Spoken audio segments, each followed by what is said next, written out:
Justin Diamond, Alvin, let's go. The film begins with footage from the Cold War, when a secret organization called Patriots is conducting human experiments to strengthen the country's military.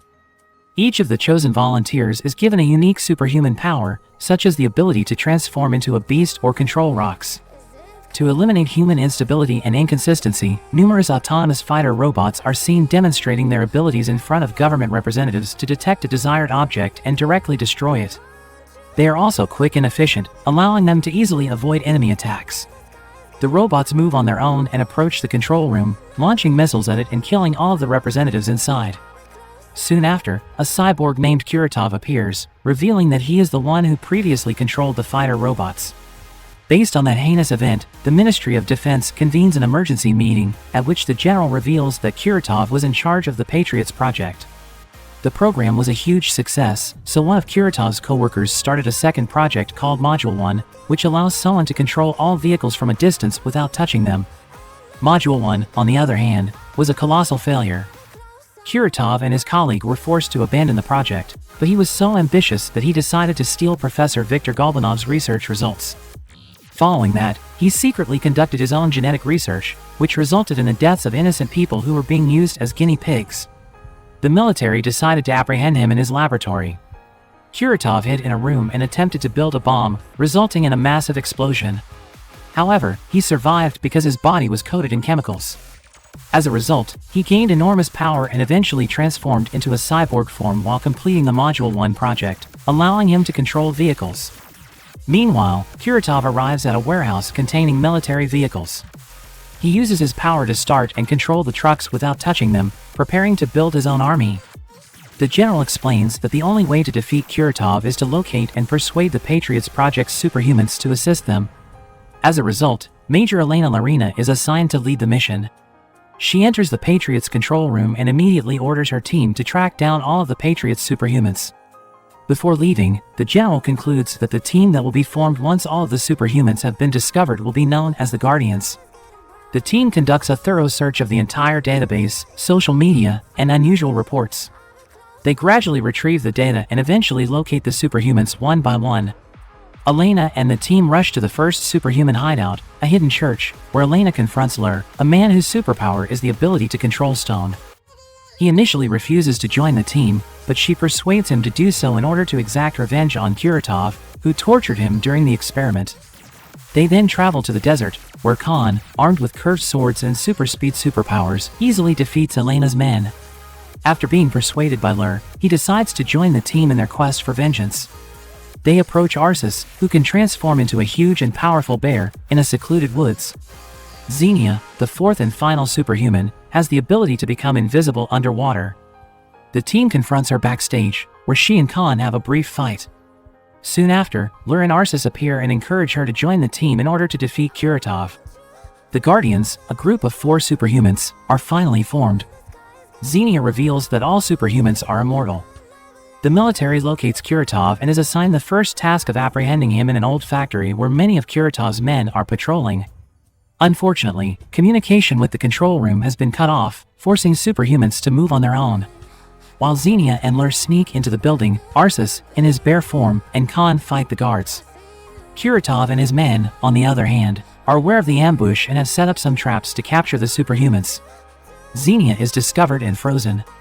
On the other hand, Lur is ambushed, but he manages to block all the bullets by forming rocks as armor and easily defeats Kuratov's men.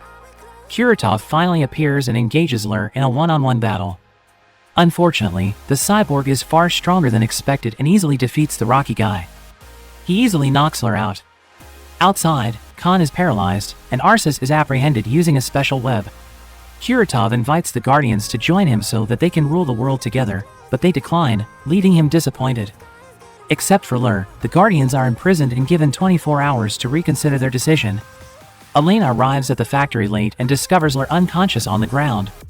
Kuratov then visits a military facility, demonstrating that he has assembled his own army and troops. The troops devastate the city, forcing the military to evacuate the residents. They even steal a transmission tower for the old Soviet satellite. Suddenly, a military representative named Nikolai, who leaked the ambush plan to Kuratov, appears and requests a reward from the cyborg, but he is strangled to death. Kuratov intends to transport the tower to a higher location, from which he will be able to control every vehicle on the planet once it has reached the desired height. Lur finally awakens and shares his heartbreaking story about having to watch his loved ones die because his ability prevents him from growing old. Soon after, a professor, Kuratov's former co-worker, approaches Elena and decides to assist her because he recognizes that humanity is in danger. He reveals Kuratov's hidden laboratory within the old factory, and the team eventually frees the remaining guardians while the professor tries to cure Lur. Arsis informs Elena that he has found Xenia since 8 years ago, but has decided to keep his distance because she has lost her memory. He is also concerned that he will permanently transform into a bear, so he requests to speak with the professor. Elena promises to assist him. The professor is dispatched to the old factory to conduct research on one of Kuratov's clones. Unfortunately, Kuratov confronts him there and releases the poison gas, killing him instantly. Meanwhile, the tower is finally installed on the roof of Moscow's Federation building, and Kuratov begins rerouting the satellite to Earth's orbit. Elena's man reveals Kuratov's true plan to take over all communication satellites so that he can control all vehicles on the planet using the Module 1 project's device. Several aircraft are dispatched to disrupt Kuratov's plan, but they are easily destroyed as they attempt to penetrate the electromagnetic shield. Elena locates Khan, who has given up and left the Guardians, and persuades him to rejoin the team. Elena bestows special suits and weapons on the Guardians to improve their fighting efficiency. Arsis is given a mobile artillery that can detect targets based on their aggression, whereas Xenia's suit allows her to be invisible in any situation she desires and can also turn any objects she touches invisible. Since Kuratov neutralized Lur's ability, he receives a special suit and a weapon that can generate electromagnetic impulses. Finally, Khan's armor and weapons are upgraded, allowing him to deflect all incoming damage, including bullets and knives. They participate in training to become accustomed to their new special suits and weapons. Slowly but steadily, they learn to use their clothes and weapons effectively while combining them with their superpower.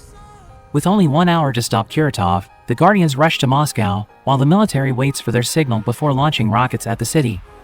While Xenia and Arsis advance through the streets, eliminating the emerging soldiers, Lur fights several soldiers in a basement parking space with his electric whip. Arsis transforms into his second bear form, becoming stronger and faster and destroying several robots. They enter the building and meet up with Lur in the lift. They attempt to reach the transmitter tower but are met by Kuratov's men. Khan jumps from the plane and slashes the pipe, causing all of the soldiers to fall. They arrive at the shield's power source, where Xenia volunteers to turn off the generator. She succeeds, but the shield immediately vanishes, causing her to be injured. Kuratov is confronted and battled again by the Guardians at the top of the tower. Even after combining Xenia and Lur's powers, they are unable to defeat him. Arsis transforms into his second bear form once more, but is easily knocked out by the cyborg.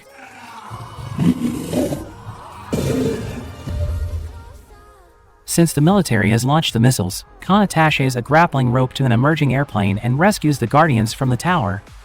Kuratov, on the other hand, manages to take control of the plane, forcing Khan to cut the grappling rope and plunge into a river. Elena arrives on the scene and warns them to flee because the missiles are already on their way. Unfortunately, Kuratov gains control of the missiles, which explode in the sky. Elena then reveals that the Guardians have the ability to combine all of their energy and release a blast, but it is too dangerous for them. They are willing to take the risk. Arsis, Khan, and Xenia all touch Lur as he generates a massive blast aimed at the tower.